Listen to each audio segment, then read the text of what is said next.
lantik 214 pejabat fungsional. Begini kata Wakil Bupati Maluku Tengah. Wakil Bupati Maluku Tengah, Marlatu Leleuri, melantik 214 pejabat eselon 4 lingkup pemerintahan daerah itu di Baileo Soekarno Masohi, Rabu 5 Januari 2022. Pelantikan ratusan PNS golongan 3B dan 3D dengan jabatan lama sebagai kepala seksi ini merupakan kebijakan Pemkab Malteng dalam program penyetaraan administrasi ke dalam jabatan fungsional. Leleuri dalam sambutannya mengatakan proses pelantikan tersebut sebagai upaya menciptakan birokrasi yang lebih profesional, dinamis, dan juga responsif. Hal ini kata dia sejalan dengan peraturan Menteri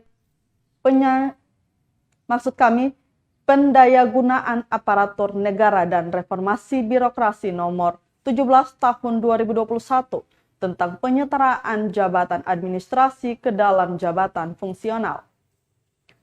Menurut Wakil Bupati, pelantikan ini dilaksanakan sebagai langkah peningkatan efektivitas dan efisiensi untuk mendukung kerja pelayanan pemerintah kepada publik. Diingatkan, para pejabat dapat menyesuaikan dan meningkatkan keahlian dan kompetensi diri sesuai dengan jabatan fungsionalnya masing-masing.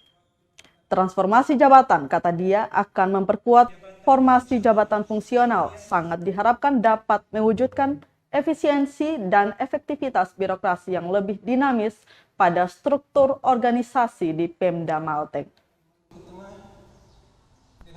Jabatan fungsional keahlian melalui penyetaraan jabatan administrasi di lingkup pemerintah Kabupaten Maluku Tengah. Saya percaya bahwa saudara-saudari akan melaksanakan tugas dengan sebaik-baiknya sesuai dengan tanggung jawab yang diberikan.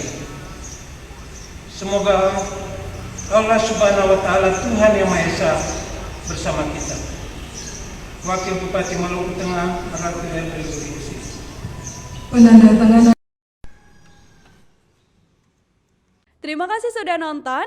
Jangan lupa like, subscribe, dan share ya.